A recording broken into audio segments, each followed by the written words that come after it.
All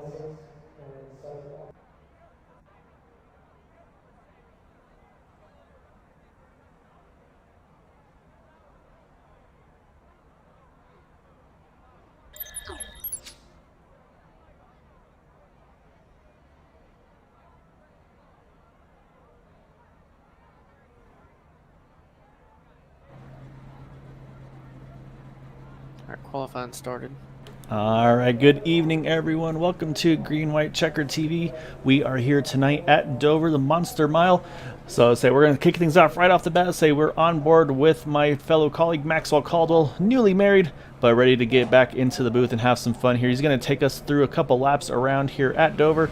So, as you see, obviously, he's going to kind of come out and track here, basically make sure he gets a penalty because he does want to show up the guys here tonight. But Maxwell, I'm going to let you take over here, and you're going to take us through a couple laps of this very difficult 1 mile track.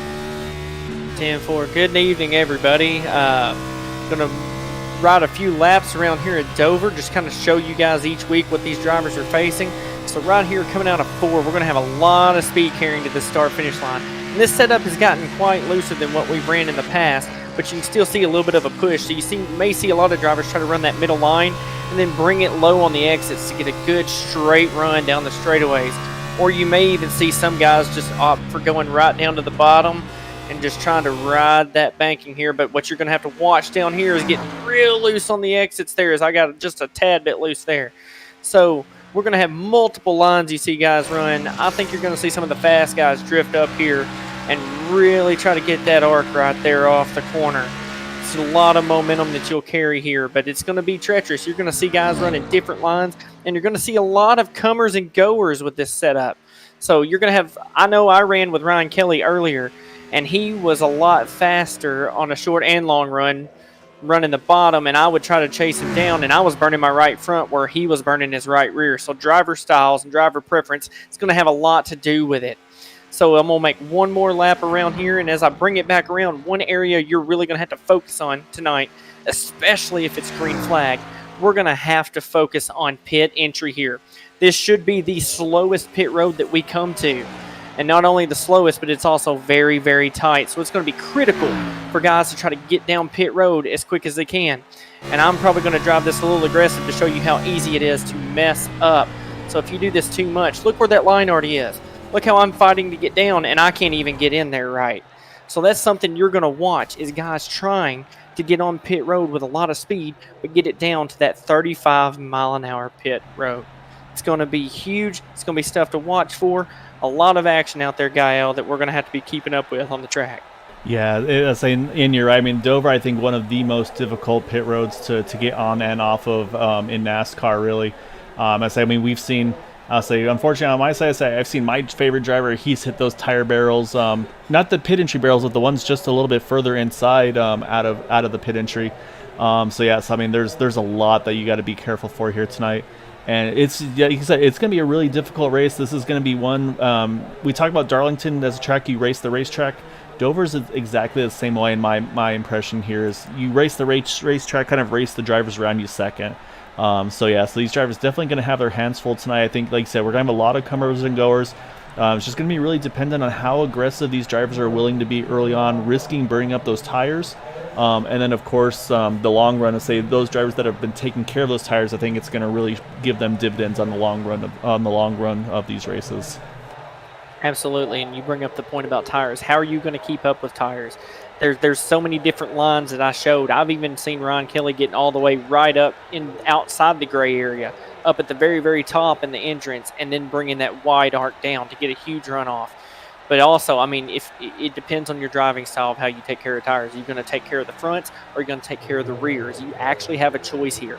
I could not get a good run earlier this evening trying to take care of the front tires. I was burning the right front up well, whereas Ryan was really burning up his right rear and was starting to get loose every corner exit. So a lot of things to watch for there. And you're going to watch a lot of comers and goers in this race too, Gael. I see that Ryan Kelly currently is holding on to the pole, but look at those players up top so far. We'll go over that starting grid here in just a moment, but are guys going to fall back early trying to take care of tires and then race their way through? Or are they going to go really hard to hold on to track position and risk burning up their tires? You're going to see a lot of guys. We've seen in the past where Ryan Kelly, we talk about him a bunch here at Dover because he's won here a bunch. We've seen him before back up almost 5 seconds off the leader in the first 10 laps and literally gain it all back, plus about 2 more seconds in the long run.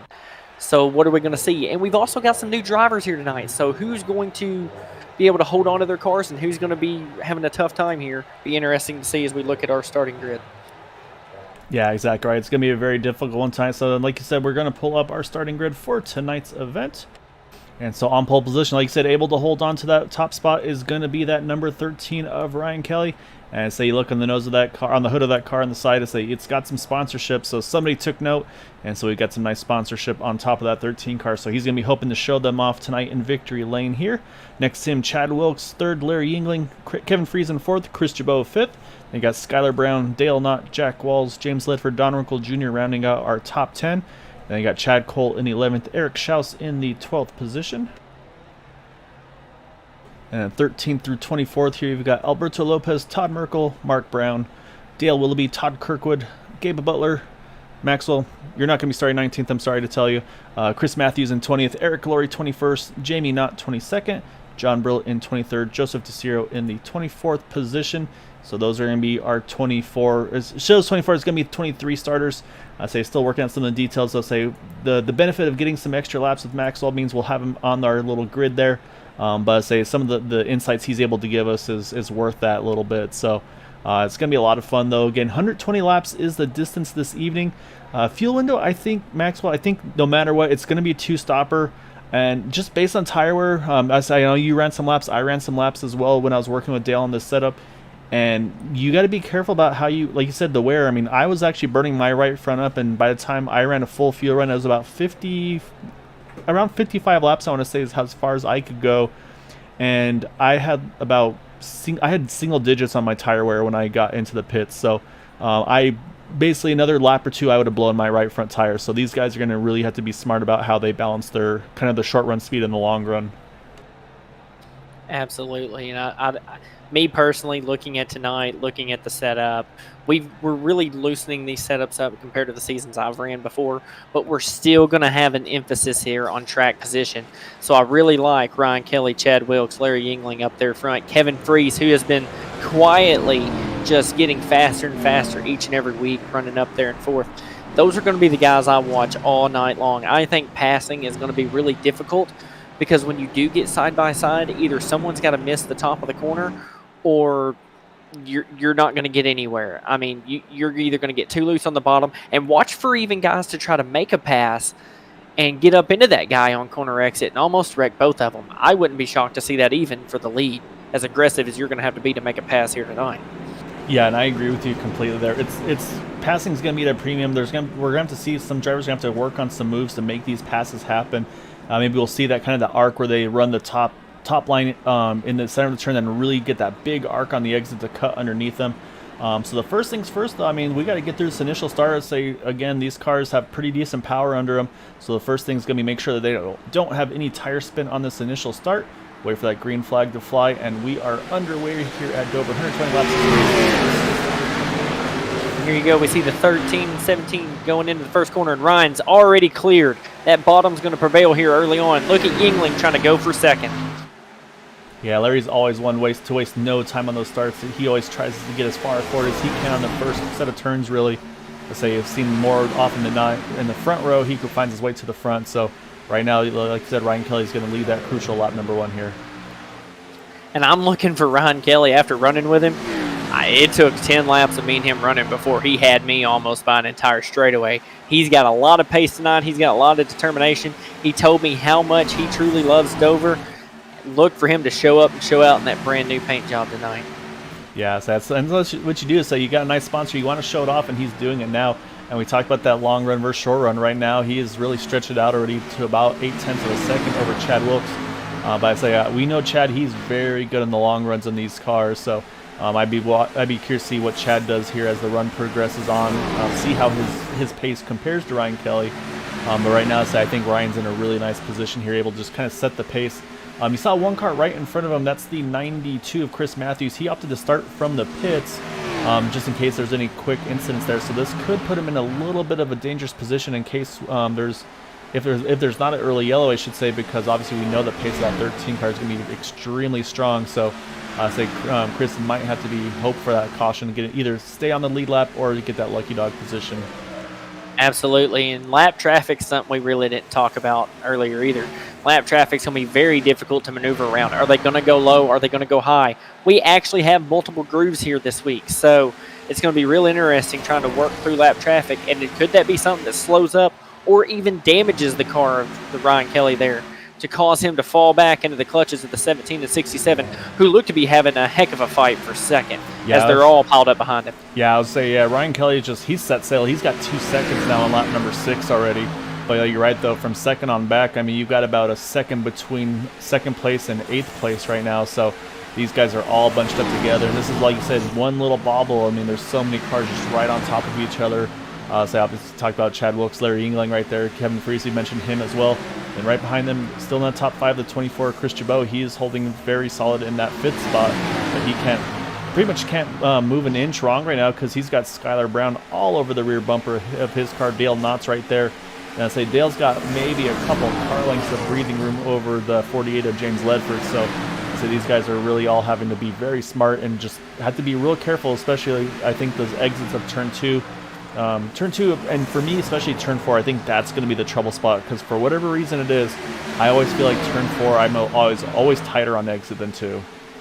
Absolutely, and while we were discussing that, the 67 made a textbook pass on the 17. He gets a run out of turn 2, goes down the straightaway, and just sails it on the bottom into turn 3, gets the run that he needs, and once you put someone up on your outside, especially when they miss corner entry, you are able to really set sail and get the run off you need as long as you can clear, which Yingling was able to do to put himself in second spot. So a textbook pass made by Larry Yingling for second. And Chad Wilkes may be looking to struggle with that car a little bit. Yeah, I'll say Kevin Freese got right to him, and say now Skylar Brown, he's working over that 24 of Chris Jabot. You saw Chris get real tight off before. You get that kind of that push loose feeling. So Skylar's going to move up into that 5th position, move Chris back 1 spot to 6th. I say Dale right there still holding solid in that 7th spot. And as I say that, here goes Chris. He's going to peek back to the inside of that number 10 car. Try to see if he can get that spot back here through 3. Absolutely. And guys, you're not missing anything up front, folks. Ryan Kelly is on a tear right now. 3.2 second lead over Larry Yingling and Chad Wilkes. Almost a 4-second lead on Chad Wilkes. The 13 is truly tearing this track up front. But the battles are right here amongst the top 10. Yeah, so I saw there for just a moment that the 20 Valborg Tulip has just caught the wall off before. Again, that's kind of where I feel like the trouble spot's going to be. That little bit of momentum cost him a couple spots there. Jack Walls, Don Runkle Jr. both able to get by. Again, you see him just get so loose on the exit a little further back. Another car there. I think that was Todd Kirkwood having a moment.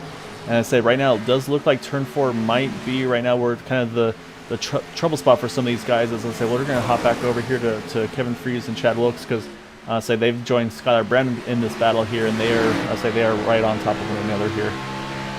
Yeah, it looks to me like Chad Wilkes may be struggling early on, but also at the same time running with Chad for a couple of seasons now and being a teammate with him. May know a little bit of insight of what he's doing here. He's been known to look like he struggles at the beginning of a run and fall back, especially at a track like this, just to save a little tire. He'll hold people off and block them as long as they can, just to save a little tire, and look for him maybe in the next 10, 15 laps to really start making his move toward the front, maybe even get back past Yingling. Yeah, you're right. Chad is definitely one that we know how well he can save tires. So you wonder how aggressive some of these guys are. Like you talk about Ryan Kelly. I did not expect to see Ryan Kelly pull out a 4-second lead right off the bat here at Dover. I mean, that's a huge lead for the first 15 laps of this race. So, I mean, Ryan Kelly, he's doing everything he can just to set sail from these guys. I mean, he's got, at this point, about a half a straightaway almost over Larry Yingling in that 2nd spot. And he's also got that lap car, actually more than a half straightaway, I should say. He's also still got that 92 Chris Matthews kind of as a buffer right now. So Ryan Kelly's in a nice little pocket right now. Say nobody around him. Now he can just kind of race the racetrack. He was pushing hard early, but now he's cruising, kind of just cruising, I feel like, trying to keep that tire underneath him. But his lap times are still looking really good here, Maxwell. Maxwell, because I say right now he's pretty much running some of the fastest laps of anybody on track. Absolutely, and not to scare the rest of the competition, but when me and him, we were just in a practice room by ourselves for about an hour. And, I started noticing pulling away, and I thought, man, what am I doing wrong? What am I doing different? And I felt like I had good pace. Turns out, whenever he was, I would tell him, I'd be like, Ryan, you're like a whole straightaway away from me already. And he'd say, oh, okay, well, let me start laying down some flyers and see what they look like. So probably no. Ryan has actually been probably saving tire, but doing it in such a way that he's just carrying momentum around this track to be able to pull away. I don't think Ryan's tearing up his tires that much at all. And if so, it's going to take the field almost 5 seconds to be able to catch back up to him. And by the time they get to him, I would guarantee it was almost time for pit stops. But I do notice this last time around, Larry Yingling took about a tenth or two out of that time. Yeah, you're right. Last time by was a 24.08 for Larry Yingling, 24.28 for Ryan Kelly. So, yeah, 2/10 on the dot there. So, yeah, so say we'll see maybe the tires are kind of starting to turn in the favor of that 67. And, again, we talked about traffic starting to come into play a little bit. There you saw Chad Wilkes able to – well, actually, no, I'm sorry. That's not traffic. That's the battle for third still. Apologies. I saw the yellow car. I saw a little earlier there. We saw John Brill. He got past got him a lap down. Here's the other bright yellow car we're talking about there, the 90 Country Time Machine. I was saying this is actually a battle here that's also very important right now. This is going to be the battle for that lucky dog position as they run right now. John Brill has it. Chris Matthews is going to want it. So say if a caution comes out right now, it would be going to that 90 car. So Chris has to hustle a little bit just in case that we see a caution at some point, as we've gone so far 20 laps here caution free. Absolutely. And as I keep watching, I'm really focusing in on this lead here, because Larry will gain a little bit one lap, and then it's like they almost get steady and even. But notice that we've got lap traffic in front of our leader too, that even though he may not be to him, he's still getting that air off of him, that wake as we like to call it. And that could be affecting his lap times. And now Larry's running into some of that same traffic, and it looked like someone was all over the place in front of him, which brings Chad Wilkes right to him going into 3. Yeah, I think it was John Brill. I think that car, those rear tires are just really starting to hurt on his side. You see he's jumped to the wall here to try to stay out of the way. But this is actually a really tough spot for John to be in. Unfortunately, also a little bit of connectivity issues to boot here. So you can see John, he's just going to try to roll out of the way here. But he has to be careful, because I say that car is going to get very loose there on the apron. But I think John just didn't want to be in that bad spot, didn't want to put any of the competitors at risk. He's kind of rolling off here, trying to find a safe spot to re-merge, though. But like you said, though, that last time by, I mean, Larry lost about half a second. That's what's brought Chad Wilkes right back to that back bumper. Absolutely. And notice that it's brought not only Chad Wilkes, but it's brought that 10 of Skylar Brown, who I've been watching. And he's actually, based on seasons before, we used to see him really quick at the start, then fade away quick. But he looks like he's got his reins underneath him tonight. Looks like he's really going strong. Looks like he's just pacing himself. He's riding. He's watching two of the best in this league battling each other, and he's learning from them each and every lap. Look for that 10 car to maybe start making a move later on in this run. Yeah, I think you're right. I say if Skylar can kind of keep that short run pace and kind of rein it in a little bit, like you said, get the long run pace, that's where I think he's going to start showing the most improvements of anybody, because we know he's fast when you let him kind of just, as you see, you got one up against the wall off of 4. It looks like he hangs on to it, though. We'll stay green. But you saw it was a big moment. I think that was the 69 of Jamie Knott, but he's able to keep that car together. So great hands by him to hang on to that thing and say that's Dover. I mean, we talked about this track, it's going to bite, and when it does, it bites big, but he's able to hold on to it. We stay green here as that battle, and actually Chad Wilkes does get around the 67 Larry Yingling, so that's a change for second position. I was going to say, as soon as we saw that wall contact, I think it was enough to make Larry check up, and Chad rode the momentum he had here at Dover, because you've always heard of this track referred to as like a roller coaster ride, right? Where you just go down into these big banked corners. If we could even ride on board with somebody just to kind of show that, Guile, just to show how these cars just dive off into these corners. It's like a roller coaster ride 24/7. And we see Chad took the momentum he had, never lifted, and he just shot right past Yingling. And now the prediction of was Chad saving tires is coming to fruition, because now he's starting to pull away from Yingling just a little bit. And Yingling is now getting in the clutches of Skylar Brown. Yeah, exactly right. And I'll say, and you're right, as a Dover, on most tracks, you kind of almost go up into the banking, if you will. I'll say, like you said, Dover, you bounce down into the turn, and then you drop down into the turn, and you bounce out of the turn. I'll say, we'll see if we can really get a good shot of it here as we're on board right now with Skylar Brown. But when he comes out of the turns, watch the rev needle. You're going to see that needle jump, and I say, obviously he's on throttle, but that's also the tire braking traction. You see right there, jumps for just a moment to about 8,000 before it kind of settles back in again.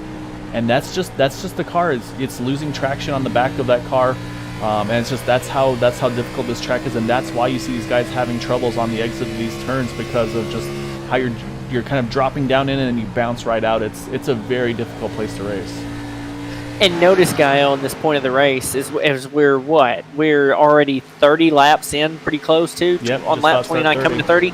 So coming to that, we see not a lot of passing, right? You know, one car passes here and there. Normally everybody else kind of riding in position. Tires are starting to wear out. Cars are starting to lose rear traction a little bit. Even if you're tight and you got that right front worn out, you're still losing rear grip as well. So you can't really get the power down off the corners anymore. You can't really start taking off.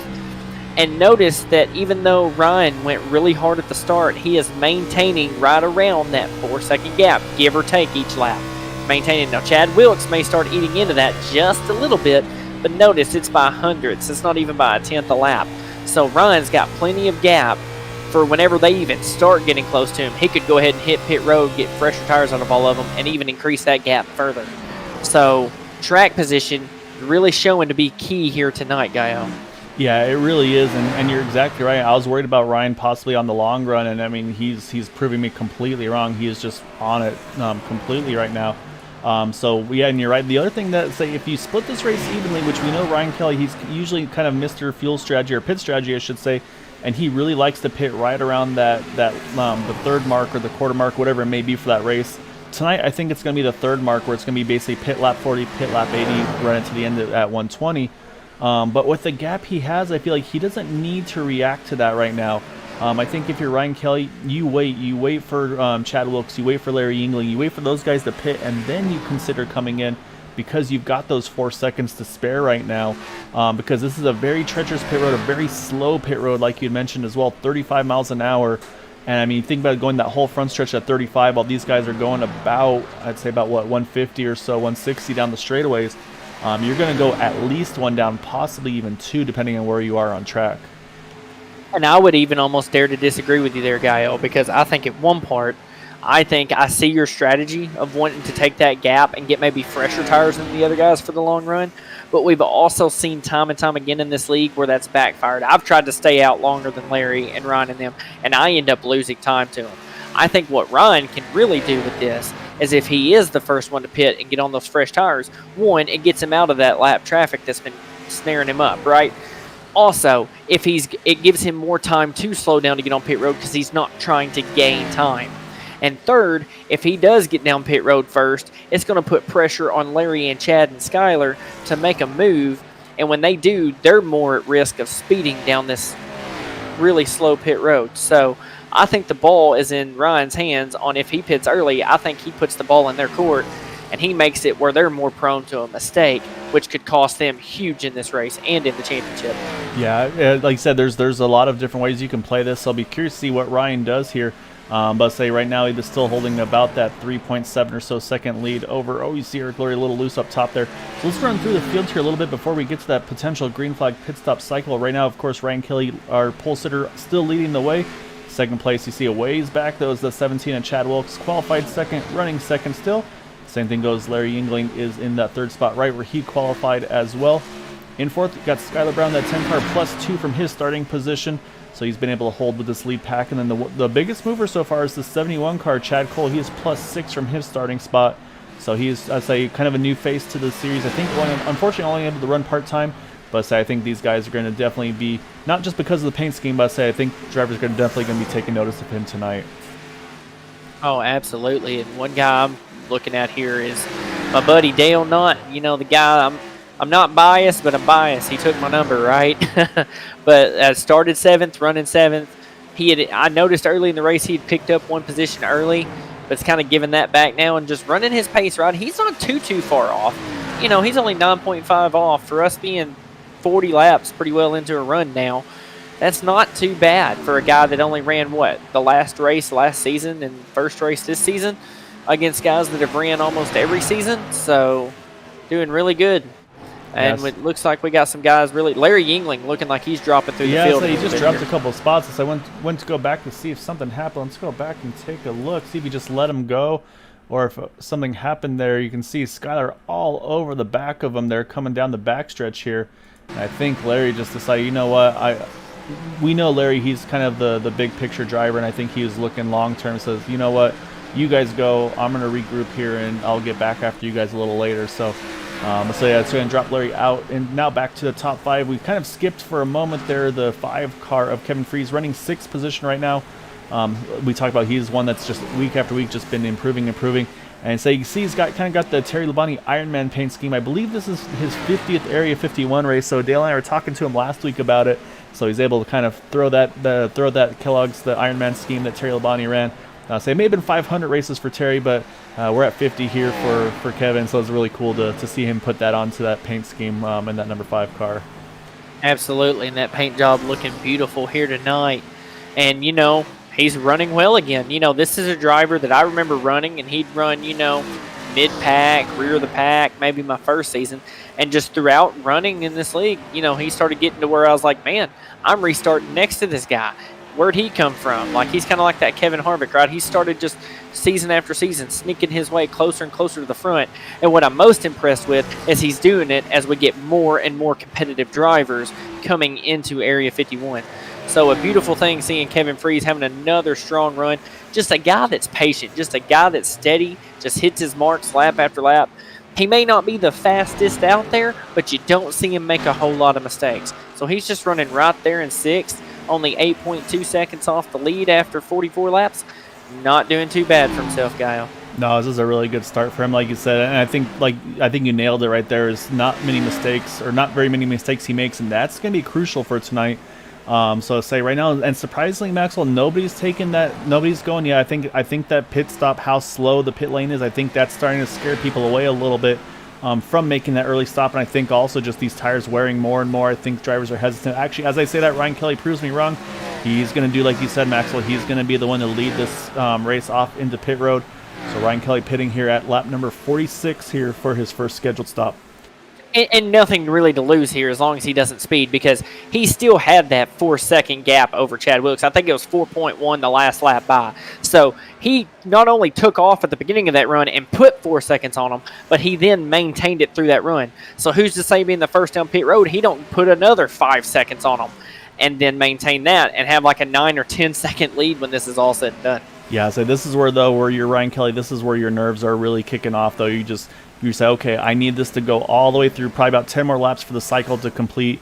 We need to stay green. We need to complete the cycle and then see how everything pans out. So he's just going to lose the 1 lap. He's going to be about a full straightaway ahead of Chad Wilkes for that to be 2 down. So he's safe there. So he's just going to be the 1 lap down. But here comes some reactions, though. Here comes Chad Cole. Here comes Skylar Brown. They saw what the 13 car did. They react to it. But like you said, though, Chad Wilkes, Larry Yingling, Kevin Freeze, they still going to run a little bit further here.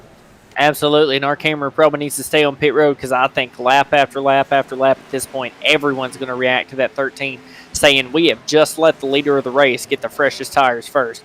And he's out there in not a lot of traffic, Guile. He's got some clear track here, at least a full straightaway, and he's ready to set some lap times on those fresh tires. Look for him to even put down laps quicker than he probably ran all race long, because nothing feels better after 40-something laps at Dover than putting a fresh set of tires on and going out there and saying, man, this car really does have speed, right? Yeah. So he's going to set some flyers while he's out there in clean track. It could not have worked better for 13. Yeah, so like I said, right now his biggest goal right here is, I think, just to let this thing cycle all the way through green flag, and then, yeah, like I said, it's kind of see where the chips fall. So right now, our race leader is being shown again, 17 of Chad Wilkes. He's yet to pit. Same thing goes for Larry Yingling. Say they can still go probably about another, I'd say. Oh, actually, as I said, you see Todd Merkel up into the pit barrier there on the entry, and we saw you do that in the practice there under qualifying here. We're gonna watch that number 2 car. Unfortunately, say nothing that Todd ever wants to get caught doing here.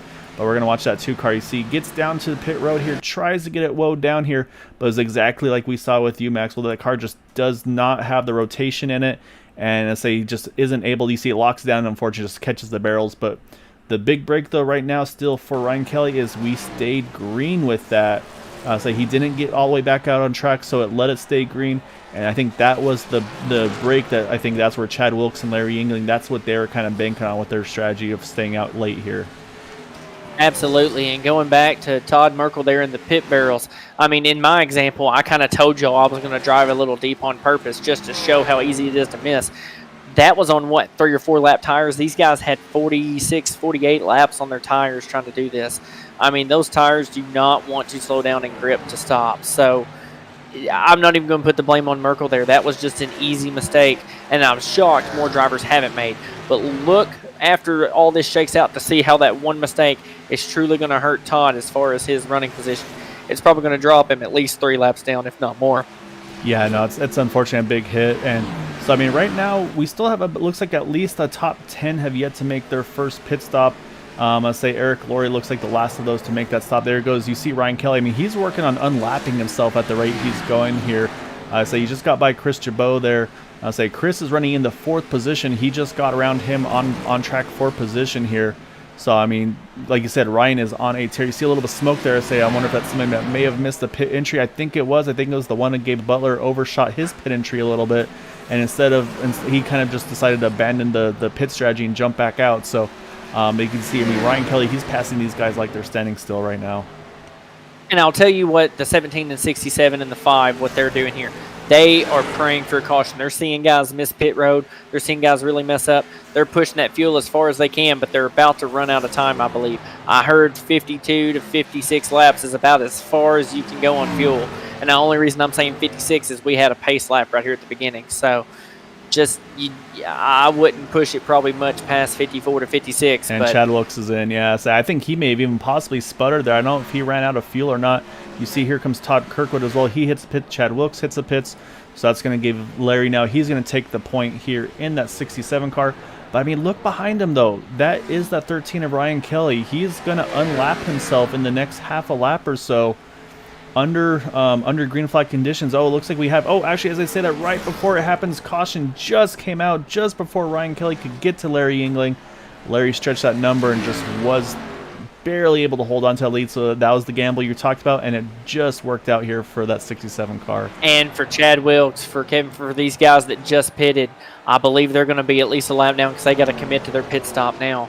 They're going to be at least 1 lap down for sure, but that, yep. I guess you could call that a break all in all, because them staying out that long, they were going to lose so much time. But this is exactly the strategy the 67 was playing, and I've raced with him for many years. He was waiting for a caution, knowing how these guys were doing on old tires, and knowing that he could trap that 13 a lap down and change the whole complexion of this race. Yeah, so it unfortunately looks like caution may have come from the 72 of Eric Schaus. Looking at it now here, as it looks like, I think it's going to be another pit entry gone wrong. And so we talked about Dover being a very dangerous place for this. So watch his pit stop here as he comes in. Yeah, just gets a little bit too hot. Yep, same thing. Gets stuck up against the wall. And then he tries to back it up to try to get the car to get back into the pits. And I think that just that little moment there where he had to roll it back, that's what brought out the yellow. So unfortunately, that brings out our first caution of the night. Not the first time we saw that happen on the pit entry, however. Larry Yingling's going to lead the field into the pits. And the other driver that stayed out here and stretched it as far as he could, Chris Jabot, he's going to cycle it through this, I believe, in the 2nd spot. And I believe Ryan Kelly, though, was our lucky dog. So he is going to get his lap back. However, he's going to be trapped, I believe, behind a lot of cars, 1 down. Oh, he's going to be trapped behind more than that. He's going to be tail end of the line here. So he's going to be trapped behind every lap down car, which is going to be horrible for him to try to not only make his way through that, but to even get back to Larry Yingling. I've seen it multiple times. I don't know how the 67 gets as lucky as he does sometimes, but he was literally probably going to have to pit the next time by for that caution. Yeah, I think you're right. I think he was probably on fumes at that point. So, yeah, you're right. The question now is going to be the pit strategy. So Ryan Kelly is back on the lead lap. The problem, though, too, is he's now has 13 lap older tires. You see Kevin Fries. It looks like Kevin Fries is hitting pit road. He's bringing a few others with him. Saying I think these guys were on the tail end of the lead lap, but I believe they may not have made their pit stops yet. I'm not 100% sure on this one. So yeah, I'm a little curious to see how this all cycles out completely. But the car out here it comes actually Ryan Kelly. I was going to suggest he could actually pit here, Maxwell, because get himself some fresh tires on that car, and he's going to be able to, because there's going to be so many wave arounds, he's going to be in a pretty good spot there. So. It's going to be very interesting to see kind of where he lines up in relation to this. But the two that benefit the most from this, that's going to be that 67 Larry Yingling and the 24 Chris Jabot. These guys are going to start on the front row here. Absolutely, and someone that gets really hurt by this is going to be Chad Wilkes. Was running there in contention, now having to take the wave around. Going to be on older tires by at least a lap or two, but we've seen in this league that's all it takes to lose 2-3 tenths a lap. So no surprise that the 13 came down pit road. He's a lucky dog. He's got to start at the back anyway. Why would you not come and get fresh tires and fresh fuel? And honestly, if he's able to, it would even be nice if he could come in and top off, because you never know what that one lap difference could do. You've seen what it done for Larry Yingling here on this cycle.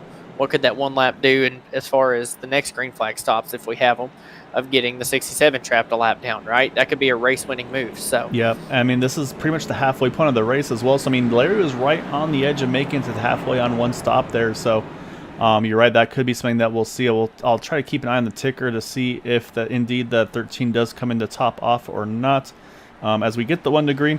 The one thing I'm going to mention, though, I don't think Chad Wilkes is in too bad of a position here. He is obviously going to have to take the wave around, but he was on pit road when that yellow came out. So, I mean, he's going to be on practically even tires than Larry and Chris. He's going to lose a lot of track position, yes, but, I mean, I'm looking at 2 cars in front of him, Skylar Brown, Chad Cole. They pitted on lap 47, so 9 laps before Chad. So I think they're going to be in much worse shape on the tire strategy side than the 17 car here. So I think Chad, all isn't lost for Chad. He's going to have to work a little harder than he'd like to, obviously, to get back up to the front. But he isn't going to be, I don't think he's by any means out of contention here. Nobody is going to have that 13 in front of them, since they are indeed the wave around cars. And like you said, this worked out for Ryan Kelly, that there wasn't that many cars around here. So he's literally going to restart, what? He's third position, but he's going to restart, about 5th in line here on the inside. So, yeah, so say pace car, though, is about to duck off. That's going to hand it over to Larry Yingling, our race leader. Chris Jabot next to him will be 2nd. And, yeah, so we're going to have to see. This is going to be a very mixed bag here, Maxwell. New tires, old tires, cars on the tail end of the lead lap. Things going to get very interesting here on this restart. And Ryan Kelly did not get the start he really needed. Sluggish start, but look for him to try to really set some lap time early and go and run down Yingling before he can start tire saving. He's got to put the pressure on him. And a big gaggle of cars back here in the back. Yeah, so I saw a big stack up there towards the back. It looks like they've all been able to kind of separate themselves again. But you see Ryan Kelly, he's already worked his way through that traffic here, and he's now back on the same straightaway as the 24 and the 67. So, I mean, for as bad as it could have been for Ryan Kelly there, I think he just definitely made the most of it here. So here's the one thing that's going to be possibly an issue for Ryan Kelly. He only has, I believe, if I'm not mistaken, he's only going to have 1 set of tires left in the pits there in that 13 camp. Everybody else is going to have still 2 sets remaining. I believe there's 3 sets in the pits for these drivers to use. So Ryan Kelly's going to have to hope that the way this race unfolds is going to be something that'll be in his benefit. And really, Ryan didn't have much of a choice. If he stays out on the old tires, he's going to be a sitting duck on this restart from everybody, and putting himself back in a position that even if he pitted and got that next set of tires, what good was it going to do when he lost that much position?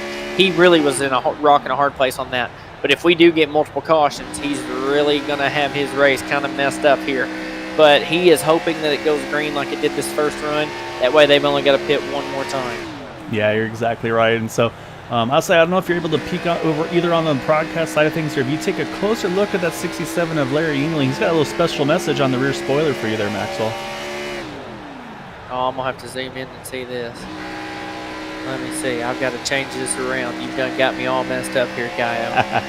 We got to keep you on your toes here. So nothing bad by any means, but I say a really nice gesture by Larry. Say on the back of the car? Yep, on the rear spoiler, but you got to be pretty much. So I'm using the rear camera from the roof basically to look back at that rear spoiler. Okay, I got to look from the roof of this thing.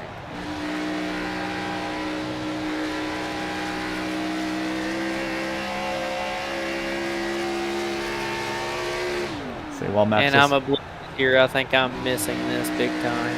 Wow. Say we'll fill you in on it a little bit later if you need to. But I'm watching though. I was curious to see what kind of pace. I'll say now Chris Jabot, he's finally got some clean air on that 24 car. He's not letting Larry get away here. Last time by he was actually about a 1/10 of a second quicker. And I'll say, so now the question is, again, kind of aggression versus tire save. Obviously, whatever Chris did that first run, he had some really great long run pace in that car, and also really good fuel mileage as well in that number 24 machine. So I'm looking forward to say Chris is doing a really nice job here in that number 24 machine. like I said, started in the 5th spot, currently running up in 2nd here. Absolutely, and something I'm watching here that I'm really surprised about, and not to take any credit from anybody, but just with the limited amount I've run with him, I'm using a lot of my experience here, is he's running right there with Larry. He's only 3/10 off, and he's pretty well matching him lap after lap here. So that's really impressive to see that 24 running up front and actually gaining time that lap. And by the way, I did just see the message on the 67, so I'm going to have to give a shout out to Larry and tell him thank you for that. That was very nice of him. As I love the little things you can do on paint schemes. And that being said, though, we're talking about Chris chasing Larry down and keeping the pressure on him. Last time by 4/10 of a second faster was that 13 of Ryan Kelly. Ryan is wasting no time. I think obviously we knew how fast he was before, but I think what happened to him that last time by just being that close to getting his lap back, I think now he's really got the bit between his teeth here to get back in contention here. So right now you got the top 3. They're all kind of here all right together, close proximity. 4th place a little further back. It's that 10 of Skylar Brown. He is about 3.5 seconds off the lead. Chad Wilkes right behind them. Again, he's got the freshest tires of those that took that wave around. He is up into 5th. Chad Cole in that 6th position in the 71.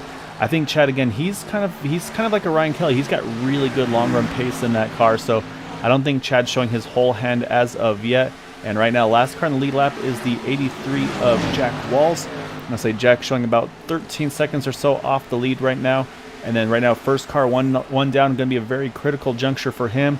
That's going to be that number 5 of Kevin Fries. Needs to stay in that position and try to get his lap back and get back onto the lead lap. Can you believe, because of the pit strategy, that we literally have 7 cars on the lead lap at the halfway point? And really, we could see more cars get lapped through this process. We could maybe even see our top 3 be the only ones on the lead lap by the end of this. But what a crazy turn of events with that caution, that untimely caution, that really, I think, has affected this 17. I'm just watching him, and yeah, he's picking up positions. He just passed Skylar Brown there for 4th. But look how far back he is. He's still losing time to the leaders. And you know the leaders are just up there babying their car. By the way, the 13 has now moved to 2nd, and he's within 2/10 of Larry Yingling. So we may have to check in on that action there. Yeah, we're hopping back on board because, like you said, Ryan Kelly is all over the gearbox of that 67 of Larry Yingling. Like I said, I think Ryan definitely is on a mission here tonight. Didn't have what he wanted to have happen there. Like I said, he was, like you said, Max, he was probably 1 lap away from that playing out exactly like he wanted it to. He would have had Larry over a lap and a half down. You can see he is wasting no time. He's going to try to get the lead here out of turn number 2, cuts the bottom, and that car just is rotating for that 13 car. Whatever he's doing behind the wheel, he definitely has found something that doesn't seem like most anybody else is able to figure out here tonight. And I think he's the class of the field tonight. We've seen it at Dover before with him, but I've never seen it where just the beginning of the run he takes off like he does. And in that practice room I had earlier, I'm not kidding you guys. It scared me how quick he took off from me. And I'm not great, but I wasn't slow, and he was just taking off. This 13 has pace like I haven't seen at Dover in a long time. The 67's really going to have to get creative on strategy to try to beat him. And he almost had it work out in his favor, but you still see the 13 drove all the way through him. And really the 13's making me look a little smart here, because everything I told you under caution that the 13 needed to do is exactly what he did. Now look for him to at least open this up to about a second or 2 gap at least. Yeah, so the only question I have now for Ryan Kelly is, what do you do now on this run? Do you do the same approach you did last time, where you go ahead and you do you pit early? Do you stretch it out? Because obviously they got to just about the halfway point on that race. So, I mean, that's about 60 laps just about that they had got to. I think they're at about 57, 58 when that first yellow came out. So, I mean, if you're Larry Yingling here, do you try to do the same thing? I mean, and here's the next question. We saw Larry. I mean, he's a really good fuel saver. That's how we saw him last week. He was able to pull off that strategy. He was able to save fuel, go the distance, and get the win. Is he thinking maybe, hey, if this thing goes green, I can work the fuel numbers and I can make it to the end? And I'm gonna put Larry on the spot here. We're gonna hop on board and we're gonna listen to that 67 car, see if he is maybe doing any fuel saving. And look at that, listen to that, Maxwell. That car is dead silent through the turns. Larry is going for that fuel number one more time tonight. Absolutely. He made it work last week, but can he make it work this week? That is something to try to watch for. And absolutely on board here, hearing that car dead silent. But here's what I say. So Yingling runs that strategy, right? He's still going to be close. He may seriously need a caution to make this work. But if I'm Ryan Kelly, I run hard and I pit with about 30 to go. I get some fresh tires and I start. If he's going to be fuel saving, I unlap myself and I go fast enough to catch him back and just get the position the hard way. Because I think the 13 truly has the pace that he could pit and split this in half. And I think in 30 laps he could not only unlap himself, but by the time Yuengling's got that much on his tires, I think this 13 could come right back around and get it. Yeah, it's gonna be very intriguing. And say I'm gonna counter you on that one though, Maxwell, because I think if you're Ryan Kelly, I think you gotta stretch this thing as far as you can because you're at a deficit on tires than the rest of these guys. You've got one less set in the pits. You've got only one set, I should say, left in the pits actually if you're Ryan Kelly.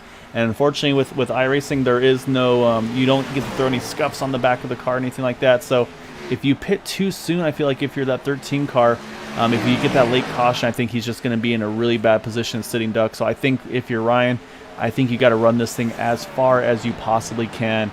I don't know if that goes into clutch mode or not, like the 13 or like the 67 is.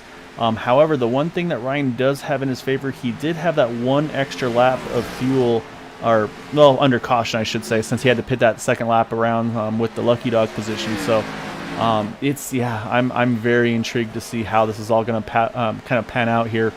And I say you had a position change here for the 5th position. Chad Cole able to get around the number 10 of Skylar Brown, puts Chad back into the top 5. And I think this is that long run like I was talking about. That seems to be where that 71 really starts to kind of show form and get that long run pace out of that 71 machine. Absolutely. And as you're focusing on that, for some reason, Guy, I cannot turn my attention away from this lead because Larry's really not losing that much time again clutching, as Ryan Kelly is still not clutching yet. But I don't know that the 13 can actually make it on fuel if he's not been saving like Larry has with just a 1 lap difference.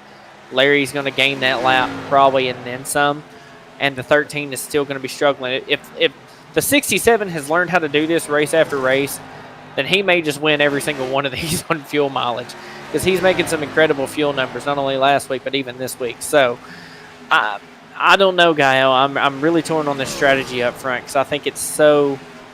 It's I don't even know what word to use, Gael. This is just so intriguing up front of which strategy is going to prevail. But if the 13 is going to try to split this run, we're going to see it here in just a couple of laps. We'll have to kind of keep an eye on pit entry just to see if he comes down or not. But really watch the front too. We do have our first taker on the pit entry, splitting it into half, and that's going to be the 17 of Chad Wilkes. So I think he's going to do what you talked about, Maxwell. He was going to run hard. He's going to pit here now with about 32 to go, and he's going to run this thing hard out the rest of the way. So Chad Wilkes, the first of our lead pack to do so. We'll have to keep an eye and see how that goes for him. As you see, Ryan Kelly does put him a lap down there as he goes around. And so right now, I'm going to jump around a little bit more through the field here. So right now, that battle for the Lucky Dog position still sits with Kevin Freeze. Chris Matthews, the next in line there, but you can see he's a couple seconds behind him. I believe about 5 seconds. Then next in line is that 73 of Mark Brown. Haven't got to talk about Mark yet, but he's +7 from his starting position. So great run so far for that 73 car. And then we mentioned Dale Knott. He is right there behind him in 9th. Eric Schaus, great recovery from that pit incident. So that caution, I think, really saved him. And actually, also need to mention, here comes Skylar Brown. He hits pit road as well in that number 10 machine. And then that number 00, Don Runkle Jr., right outside the top 10 here in that 00 machine. Working on, actually, I think just now getting the top 10 with that pit stop cycle. So say Don here holding into the top 10 in that 00 with James Ledford right behind him in 11th.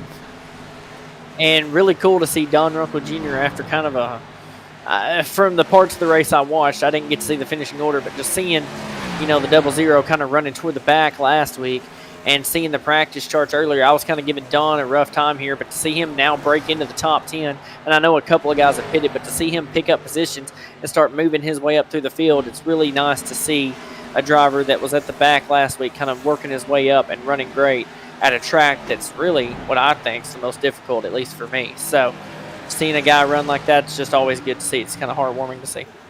Yeah, so it's always nice when you see drivers that say that say have bad luck one week, able to start bouncing back and have runs that they know they can do and that they deserve almost sometimes too. So I say I'm watching a few more drivers here. Jack Walls, he was one of the first that pitted a little bit earlier to make it to the end.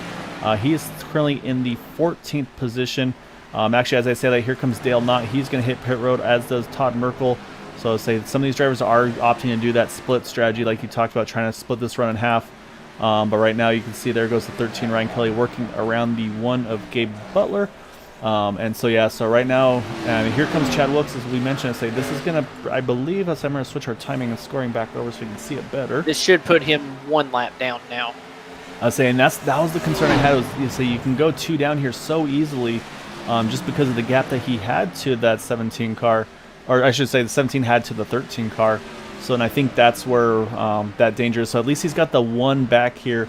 And again, Chad Wilkes, he still has 1 set of tires in the pit, so he has the opportunity here to do that aggressive move like you talked about.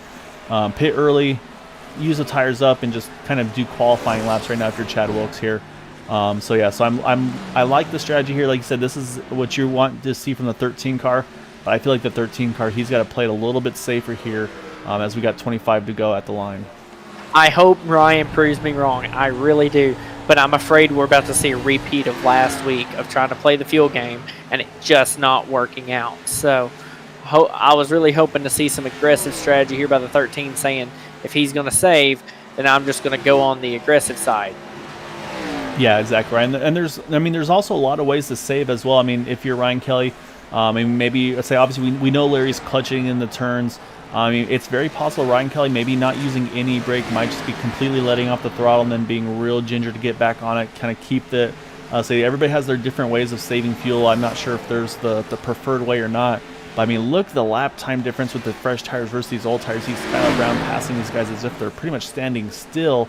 So I'm going to look at his lap time that last time by. He runs a 23:42 to leaders 25:01. So, I mean, that's a second and a half quicker for that 10 car. And that's why I wanted to see the 13 pit, because you do that time change, and knowing that Larry's going to get slower and slower as the run goes on, and knowing what pace Ryan has, he could almost put 2.5 seconds a lap down on Larry and do that over 30 laps. You know, you do the time difference. Could that have been enough for Ryan to just aggressively drove around and got in that position back? Yeah, it's a very good point. And I say the only thing stopping me from wanting Ryan to do that is just that his tire deficit. Let's say if we had the 4 sets of tires in the pits and I knew Ryan had 2 left, I would say by all means you run these things out. But the one thing I'm noticing though is Ryan is not building that huge gap like he did last time on Larry, and I think that's not. I don't think that's a pace thing. I think that's a by design thing. I think Ryan Kelly is probably also trying to run some field numbers here as well. And I say, well, we're going to try to find out for sure. Let's hop on board and listen to that 13 car. And he is not clutching it still. So, I mean, it's hard to say what the strategy is. We know how close it is on field to get to the end on that on there. So we knew Larry was really close that first time. And I think with Larry saving as much as he has right away off this first run here, I feel pretty confident that Larry's going to be able to do like we saw him do last time. And honestly, I think the 13's car is probably fading a little bit. He had to drive through 5 or 6 cars just to get up to Larry, to get past him for the lead. So he drove very aggressively those first few laps. And that's another reason why I wanted to see him pit for tires, because I knew what damage he could have done to those tires. So he could be trying to just build that gap, but in all reality, it's just not going to work, because Larry's sitting here clutching in the corner. He's saving tire, and now they're probably equal, if not Larry having a little bit better tire, and now Larry having a bit better of a fuel number. I don't know. I just, those gut feelings you get, Gael. I just don't have a good gut feeling about Ryan Kelly staying out here on this fuel game after last week. Yeah, I'm gonna say this could wind up being the same thing, second verse, if you will. This was exactly what happened last week. Ryan had to save aggressively at the very end. Larry was able to pick up the pace, and that was what pretty much got Larry around Ryan to grab the win. However, I'm going to jump around a little more because obviously we've got lots of other drivers in the field here working around here. So I'm going to hop over to that number 24 again, Chris Chabot, listen to his car, and he's not clutching it either, so he's not going with that approach. Doesn't appear Chad Cole is either in that 71 car. So right now, I think the one clutching driver has really just been that 67 of Larry Yingling here, as I need to mention the 99 car, Todd Kirkwood. He hits pit road. It looks like he's got Alberto Lopez in as well. So I'll say a lot of these drivers are still making those pit stop cycles. I'll say right now, I think the few that have yet to make that pit stop, though, are going to be Ryan Kelly, Larry Yingling, Chris Chabot, Chad Cole on the lead lap here. And by the way, Larry Yingling bringing that gap down by about half a tenth to a tenth a lap. As I've been just riding on board with Ryan Kelly from my view here, and he almost wrecked it off for a couple laps ago, getting super loose. So I don't see him saving at all. I see the tires giving up. I really just, I hope I'm wrong, but I see a missed opportunity on pitting at that halfway point. Because if he pits now, he's going to give up too much time. He doesn't have enough time to make this up. So now he's going to have to hope that that 1 lap extra of fuel with him not clutching versus Yingling clutching is going to make the difference. But Larry's holding steady at right at a half-second back. And remember the prediction I made earlier that by the end of this race, we could see maybe just our top 3 on the lead lap? We only have 4 cars on the lead lap right now, Guile, and Larry Yingling just took a huge chunk. He's within 0.3 of a second now of Ryan Kelly. Yeah, Larry is there, and as you're talking about that, it is gonna become 3 cars on lead lap because that 71 Chad Cole, he just hits pit road as well. That's gonna leave Ryan Kelly, Larry Yingling, and Chris Chabot as the 3 lead lap cars. He's in the back of that 13 car. He's got caution wet paint on that rear deck lid, or I should say the rear bumper of that car. You see Larry sends it there into turn number 1. I think Larry trying to definitely start put that pressure on the 13. Still clutching, by the way. While still, that's wild. Larry has found another level in that 67 car this season. And it starts right out the gates, right? Now I'm telling you, this is if he wins this race because of clutching again, this is going to be his new strategy at every track we go to. You watch. It's going to be crazy. But, I mean, he's just found something. He's saving tire probably doing this. And look at him getting a run underneath the 13 for the lead. Yeah, and I just, Ryan loose on the exit and saying, I think, again, this is, like you said, this might be the second part of this. I'm saying this puts a few drivers in a tough spot here. As you see Todd Kirkwood, he pitted there. He's got fresh tires, and he wants to go. But with these leaders running side by side, there's only so much that he can do right now. So he's going to have, you can see he's being patient, waiting for them to kind of figure out this battle between the two of them. But you obviously know Ryan Kelly's not going to want to give Larry an inch here. But I think what Larry may have done is just saved until he knew he was in his window. And I think now is when he's decided, you know what, okay, I'm going to let loose here. And I'm going to try to make that 13 up. As I said, I think 13 Ryan Kelly is hitting pit road. Here he comes and just gets it inside the cone, really slides it down. Hopefully he got down at pit speed there. But you're right, though. I think that gamble, like you talked about, just is not going to pay off here for that 13 car. And so that's going to put Larry Yingling to the point in that 67 car and move Chris Chabot now up into second. And let me tell you, as Larry made that pass, I stayed on the cockpit view, clutching the whole time he made the pass. Yeah, we'll hop back on board. Let's listen again to that 67, see if he's still saving fuel in that number 67 car. And yep, I say, and the thing is now he's got 5 seconds on Chris Chabot. He doesn't have to worry about the that number 13 Ryan Kelly anymore. And so you're right. I mean, I think he can do exactly. I see Chad Cole getting really loose there off of turn number 2. He's hustling hard to get the 2 down back to 1 lap down as he passes that 67 car. So Larry, I mean, right now he's just got to go 8 more laps, keep this car clean. And like I said, and even if we get that caution, I mean, he's going to be able to pretty much pit with just one other driver. Everybody else had to take wave around. So Larry's just playing this, just doing exactly like you said, like he did last week. He's just running this exactly how he needs to. And Ryan doesn't have enough time to even do the one strategy I was looking at of maybe being able to pass Yingling on track at this point and hoping for a caution where at least he's on the same lap and could try to take his fresher tires on a restart and get him, but he's 3/4 of a track back. Larry Yingling, he just has to clutch. He could clutch the entire corner now and just ride this out. There are 2 cars on the lead lap, Guile. And look who snuck his way into third with his little strategy pitting it halfway. Chad Wilkes. Yep. Yeah, I say Chad Wilkes up into the 3rd position. Unfortunately, a lap down, but like you said, I mean, he had to try something different, and so far, I mean, he's in a good spot because, again, if there's a caution, say he would be that lucky dog recipient, so that would give him a chance to kind of see if he can do anything else with it. However, if Larry and Chris had to pit, hey, he could be your leader. Exactly right. And I say, however, he's not out of the woods, though, because right behind him is that 10 of Skylar Brown, and Skylar is keeping him honest right now. They're both running within hundredths of a second of one another. However, up front, Larry Yingling just got the 5 to go mark in that 67 car. So like I said, he's going to be saving as much fuel as he can. He knows he's got 5 seconds to play with between himself and the 24 of Chris Chabot. And that's the next question. Can Chris Chabot, can he make it as well? Because, I mean, he right now, this is 2nd position, and that's 3rd position right behind him, but plus a lap. So, I mean, if you're Chris here, you can save basically a full lap of fuel to try to make this to the end without stopping. Yeah, I'm really watching these top 2. I'm still curious on if Yingling can make it or not. I don't know that he exactly expected this run to go caution-free all the way to the end. He's got 3 more laps to do it, but he's still clutching, which means he's not out of the woods yet. He's still hoping and praying. I think he's going to ride it even if he has to coast around here.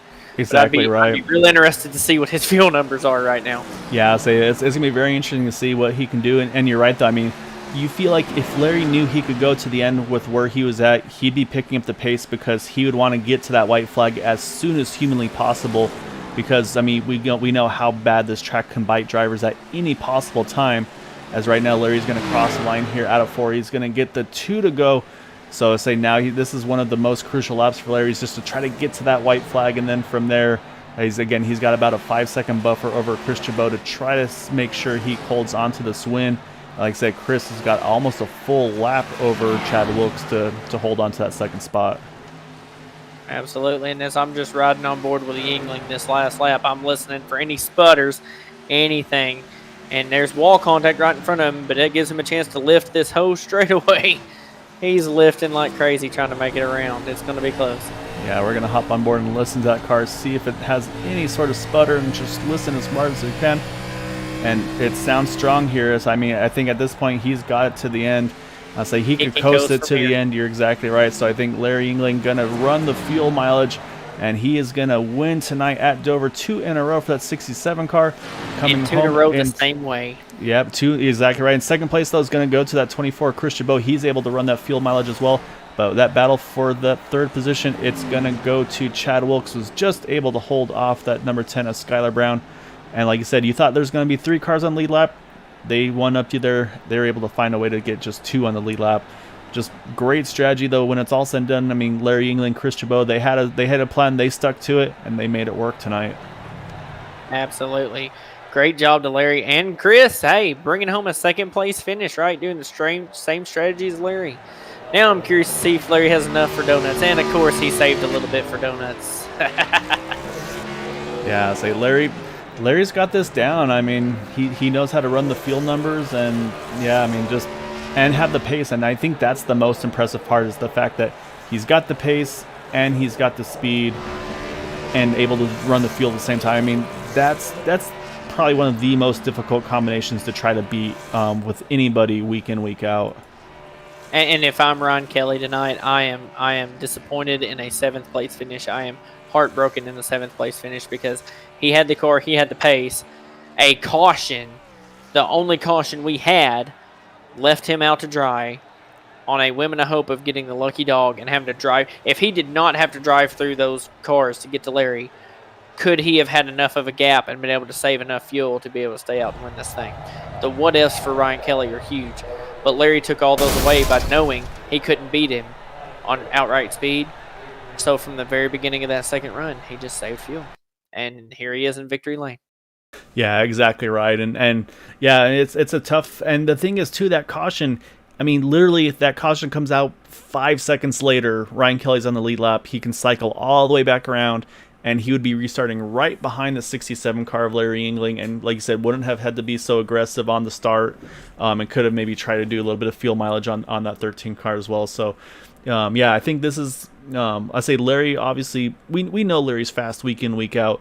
I say, unfortunately, Ryan Kelly, I feel like these last 2 races, just the fuel strategy has bit him twice now. So I think that's just going to make him come back next week even stronger, even more aggressive. But that being said, well, first we got to go to our top 3. But before we get to that, though, I got to just commend all the drivers. Hats off to these guys. 1 caution at Dover, 120 laps. It was clearly a difficult setup to drive, but everybody did an awesome job. Like I said, the only real incidents we saw were pretty much just the pit entry, which I said, I mean, we've seen it. Like I said, you hustled it in there. You caught the pit barrier. We've seen professional NASCAR drivers. They've done it. I mean, just, yeah. All the drivers taking part tonight, just hats off to all of you. You guys did an awesome job and put on an amazing show this evening. And I would like to just give a shout out to these drivers because, you know, coming into this season, I know the admins wanted to be a bit aggressive on some of the tracks we were going to, and I know there was some pushback on going to some short tracks or going to some challenging tracks or even loosening these setups up. But these drivers are showing why they have what it takes to be able to run some tough setups. And not just tough, but some ones that you can actually drive. You can actually get loose. The back end actually swings around. They put on a heck of a show. We still only had 1 caution. Probably the least amount of cautions we've had in Area 51 history at Dover. I would challenge that with only being 1. It's the least I've seen since I've been racing in Area 51. And just to see these guys play these pit strategies and just work this stuff to perfection, heck, I'm excited to see what these next 10 races are going to be. Yeah, these guys are stepping up. So we're going to grab our third place finisher here. That is going to be the 17 of Chad Wilkes. And so, Chad, I mean, obviously you ran some laps in practice. You knew this was going to be a challenging one tonight. But I think this one threw a lot of people for surprise, and in a good way, though. Just the one yellow, but however, the timing of that yellow really threw the race kind of on its head. With some people had already pitted. I think a few had just barely not hit the pit road yet. And then we saw you able to kind of work your way back up got the wave around, get back to the lead lap. But then what was your thought process on the last run there of either trying to go full aggressive and basically try to do the split strategy like you did, or did you have any thoughts about trying to go full fuel save like we obviously saw the 67 do tonight? No, I mean, I knew he could make it, so it's kind of with these fuel numbers so close the way that they've been the last two races, like if it's going to be like that, like any time really for the rest of the year, for me, it's always going to be about being the first car on a different strategy. So like last week, it didn't work out for me, but I was the first car on a certain strategy, and it ended up making me finish 11th.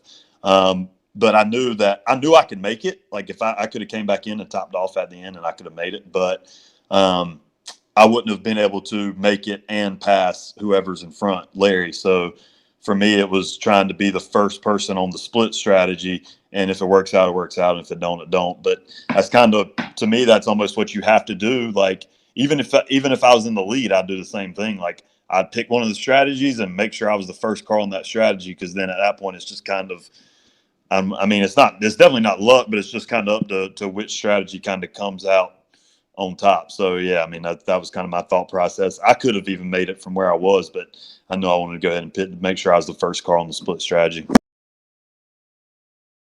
Yeah, and then split strategy thing. I mean, say you were the first car, but you're definitely getting held honest there at the end. To say we're watching you and Skylar Brown. I mean, he was any little bobble you made there. He was going to try to find a way to capitalize. So you definitely had to keep that car pretty much. It looked like almost like qualifying laps those last couple of laps to hold on to that third spot tonight.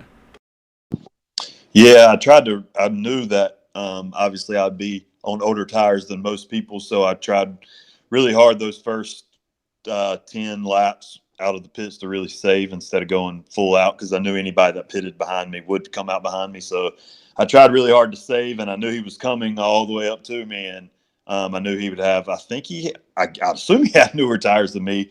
So yeah, I mean, but once he got to me, then obviously I had to go. I clipped the apron one time, and he almost got me, but I'd saved just enough tire to kind of dive down into the corner, and I knew that he probably had to be burning his stuff up pretty hard to try to get to me too. So at that point, once he got to me, yeah, it was like you say, it was just running as fast as I possibly could every lap and tried to avoid traffic. And my goal was to get to third. I didn't know exactly what the strategy was going to look like in front, how many people were going to be able to save.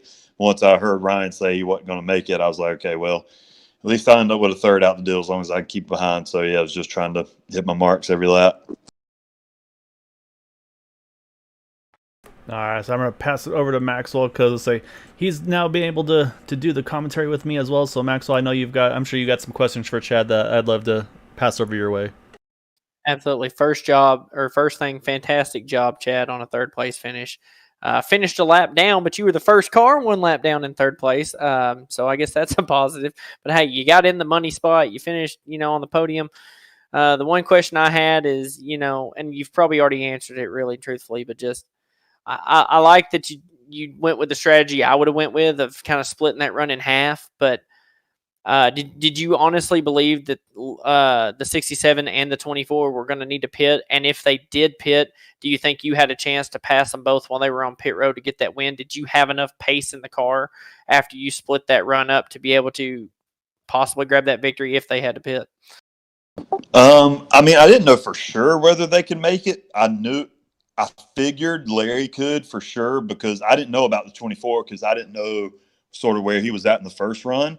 But I knew how close I got. Like, I ran really hard that first run, and I made it whatever I ended up making it. Like, it would have been anything for me to have made it those other 60 laps. I knew that Larry had even more than I did in that first run. So I felt pretty sure Larry could, which is why I pitted, because he was whatever. He was like 4 seconds ahead of me when I pitted, so there was no way that I was going to save and make up 4 seconds on him. So that's sort of was my thought process. But yeah, I mean, I assumed that he could make it. I didn't know about the 24, and I didn't know about Ryan because I didn't know because Ryan pitted so early the first time. I didn't know if he was really aware how far he could have went.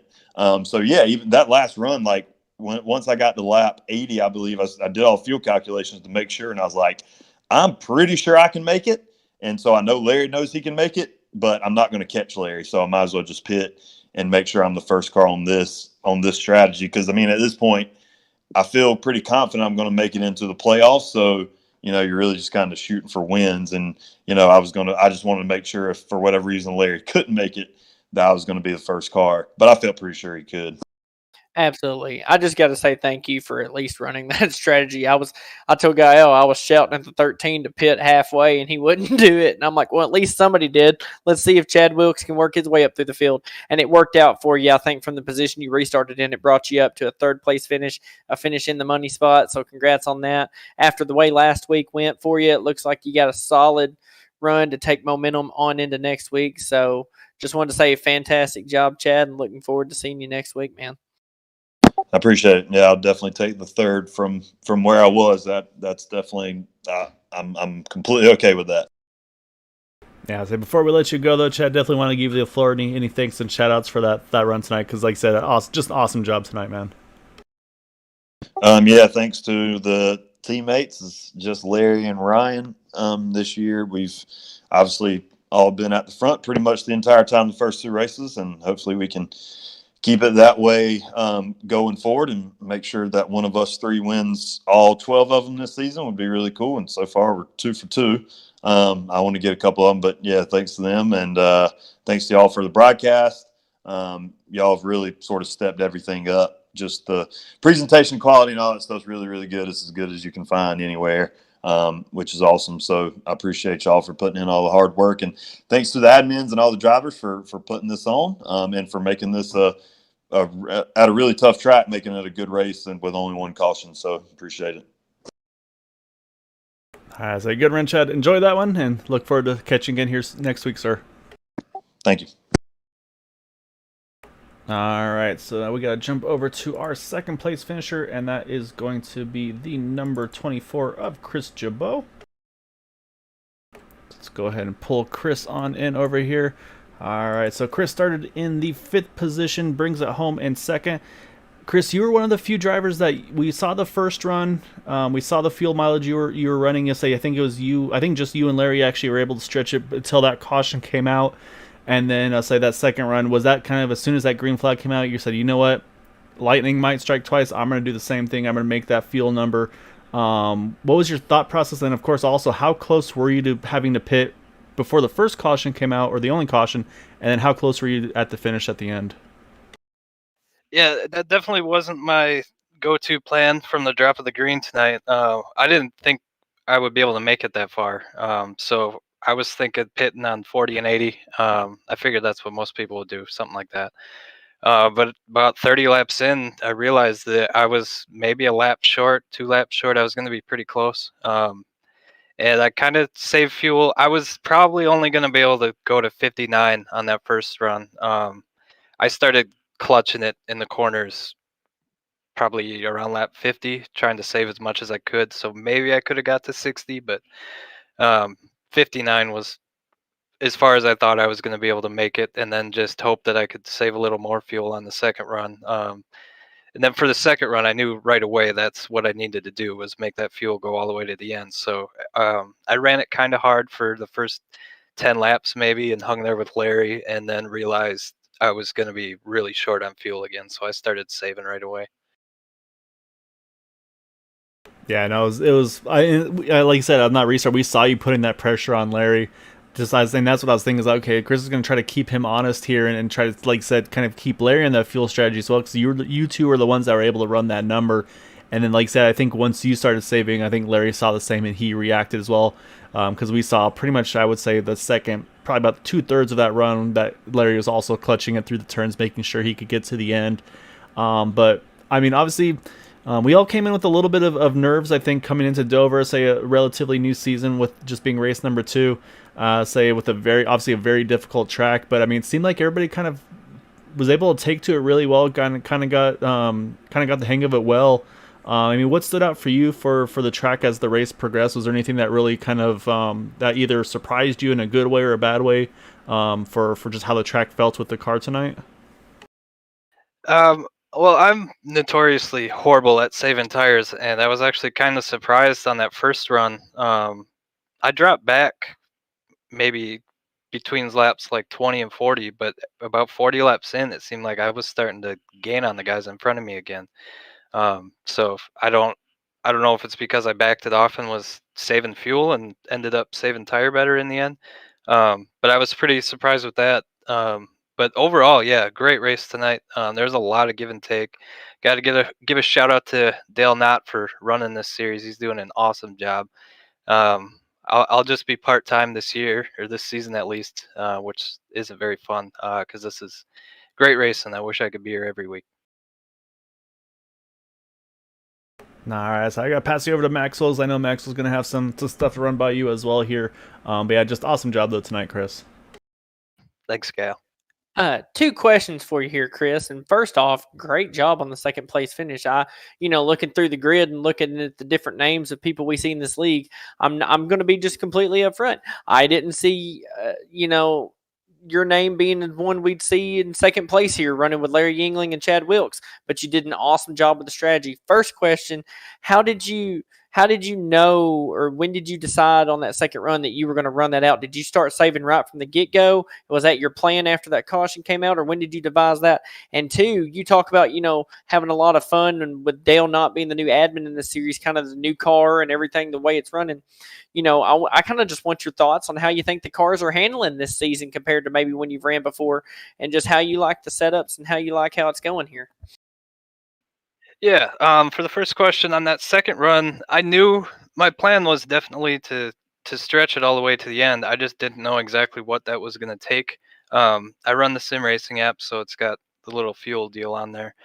And after about 10 laps, once it gets a chance to kind of even out, I could tell I was about 2 laps short. And that run, I think I pitted on 58, so that run would have been like 62, 63 laps. Obviously, a few of them were caution, but it was about 10 laps into that run that I realized that I needed to start saving fuel and started clutching it. And I would kind of clutch it for maybe 10 laps and then run it normal for 10 laps and see how the fuel was looking. And if I was still a little short, I would clutch it for another 10 laps. And that's kind of how I did it. I think for maybe the last 10, 12 laps of the race, I don't think I was clutching it anymore at that point. I knew I had enough to make it. I had maybe 3/4 of a lap left in the tank when I finished the race.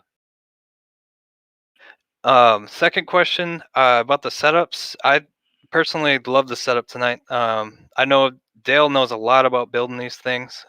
It's actually mind blowing how much knowledge he has about setting up a car and what everything does. I'm completely lost on it. Um, I enjoy a league like this that runs the custom setups, especially with the limited fuel load.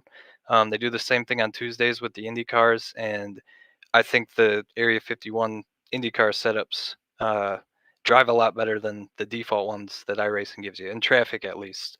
And I think it's probably the same thing with this. The default setups in these Xfinity cars are typically pretty tight. I thought the car tonight was pretty neutral. If you could get it loose, but you could also get it tight. You just had to kind of find that pocket and hit it every time. Absolutely. Well, thank you very much, and great job on a second place finish.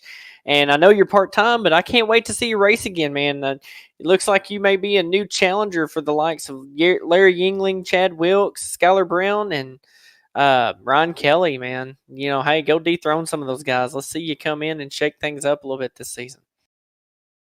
I'd like to. Those guys, I've raced with them. I ran a few races in the Cup Series, maybe 2 seasons ago. So I've raced against them a few times, and yeah, they're definitely the cream of the crop over here. I wouldn't have been able to keep up with Larry. if we didn't have that caution and that stayed green, I think I still would have been able to stretch the fuel, but I probably wouldn't have been within 5 seconds of him. He probably would have just about lapped me.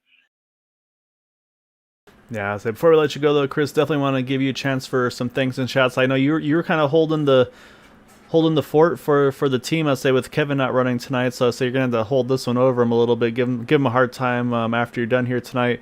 But yeah, I definitely want to give you the floor though. Just an awesome job tonight, Chris. Any thanks and chats you'd like to give for that second place tonight? Yeah, just shout out you guys at Green White Checker TV.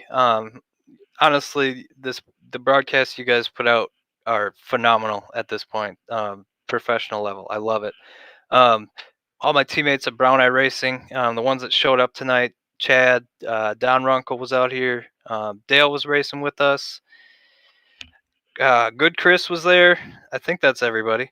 Yeah, pleasure to race here at Area 51. Really enjoy it. I'll say enjoy it.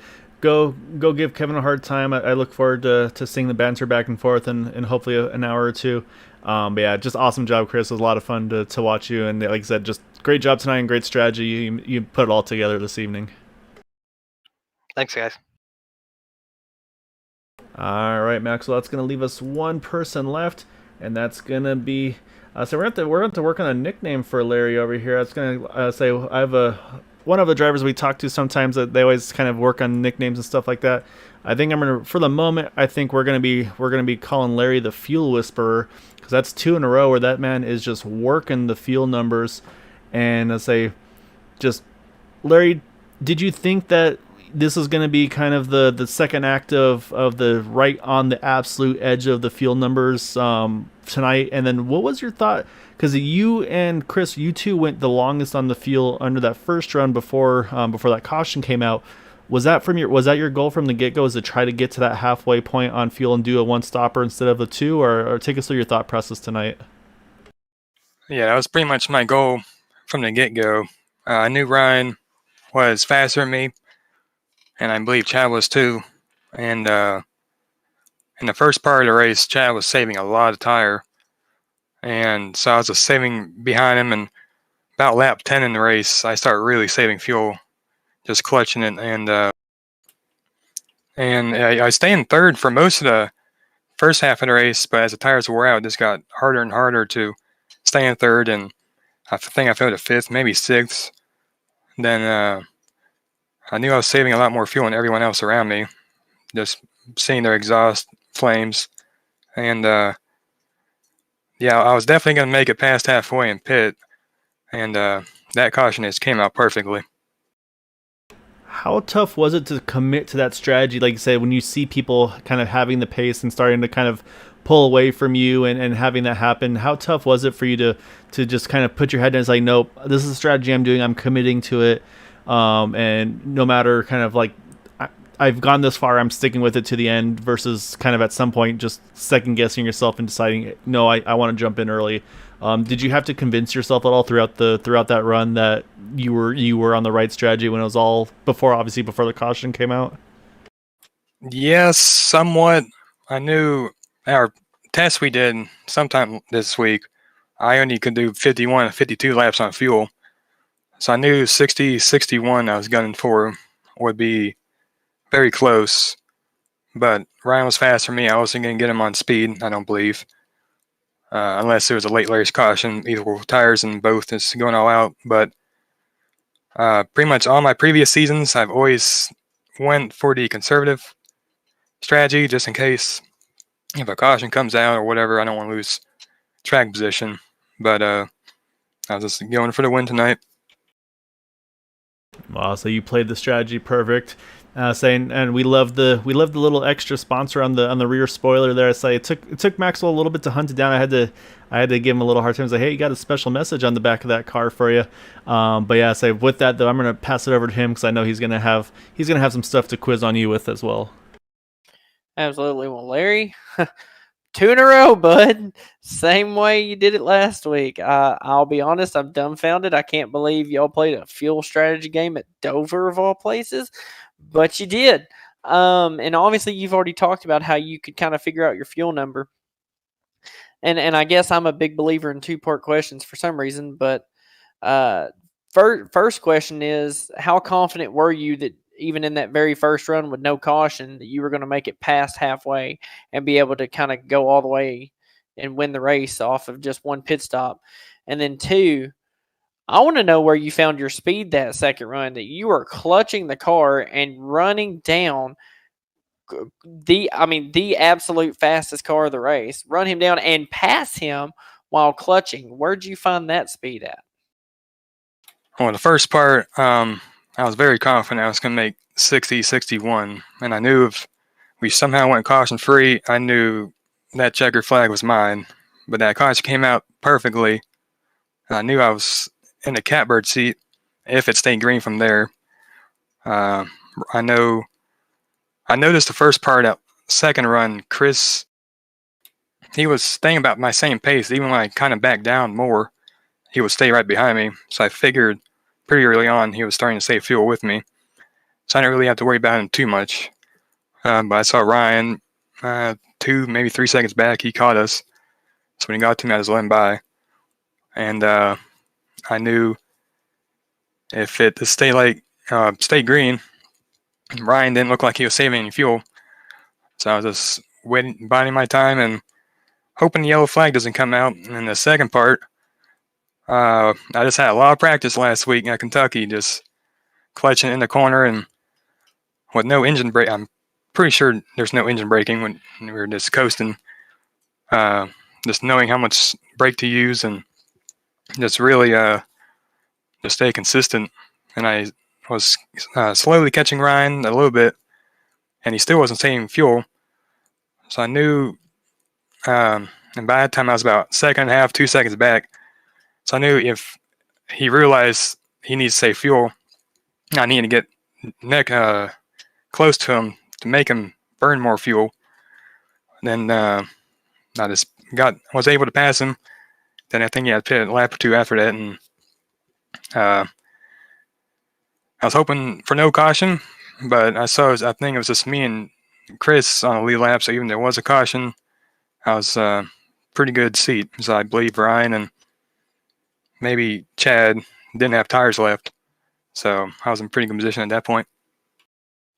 Well, Larry, I've got to say, man, I've raced with you for 10 plus years, and I am thoroughly impressed with the run you put on tonight. I would have never thought that fuel strategy would have been what wanted here at Dover, but it was tonight, and you ran it to perfection just like you did last week. I guess this is going to be every race with you now, that you just start clutching and picking up time on track. But great job, Larry, and here's to more, man. You're on a championship run yet again. We'll see what you can do with it this season. And thank you again for the little shout out on your car. I wasn't expecting that, but I really appreciate it, bud. Great job and great win. Yeah, thanks. No problem. I think I was, besides obviously your family, I think I was the next person that was most happy for you. But going back to the race stuff, I looked back at it, and Kentucky last week was my first actual fuel mileage race since the Coke 600 in 2014 I won on NIS. Now have it 2 weeks in a row.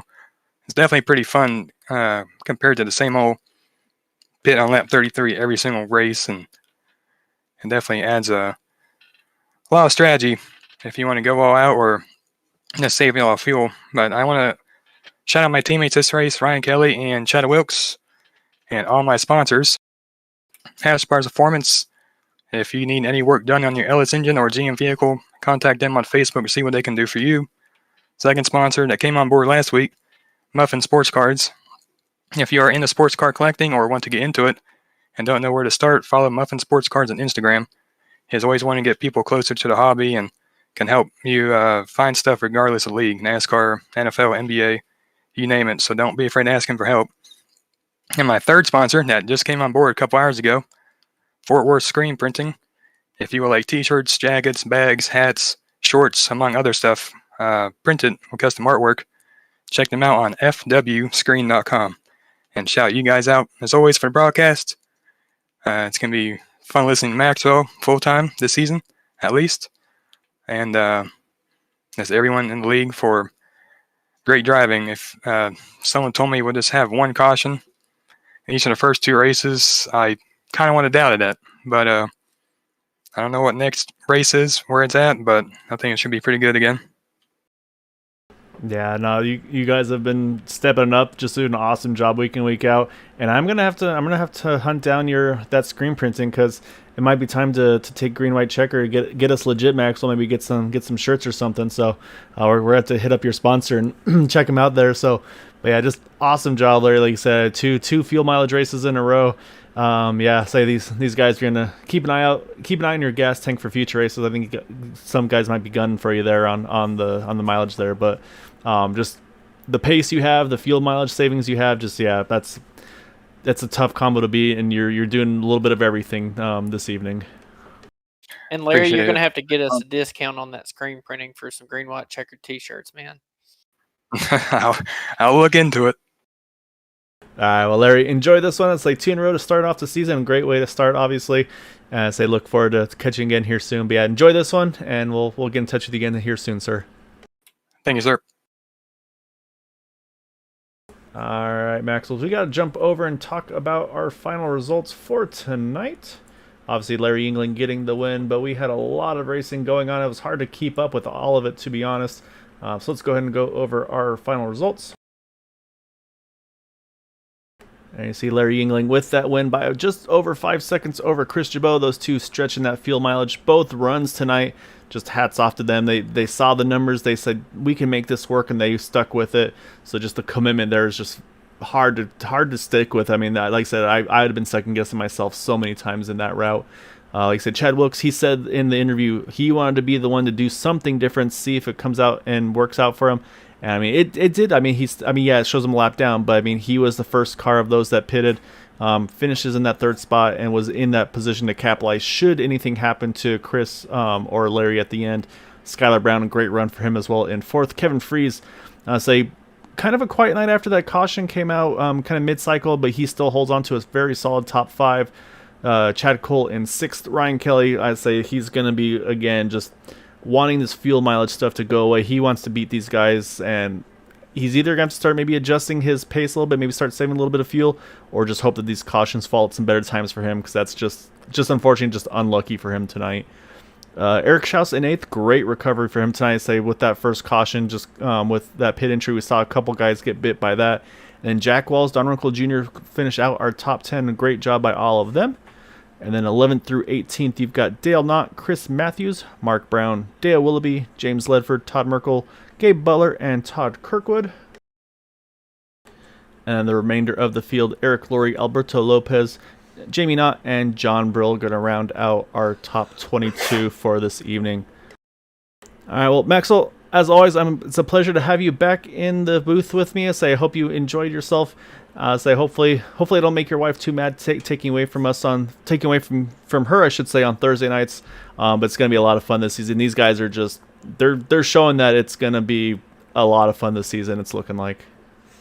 Absolutely, and man, what a joy it is to be back in the booth. Had to miss the first race. Really, really, really didn't want to, but just had some other things going on there. But glad to be back here to come back at Dover just to see these guys in action for myself the first night.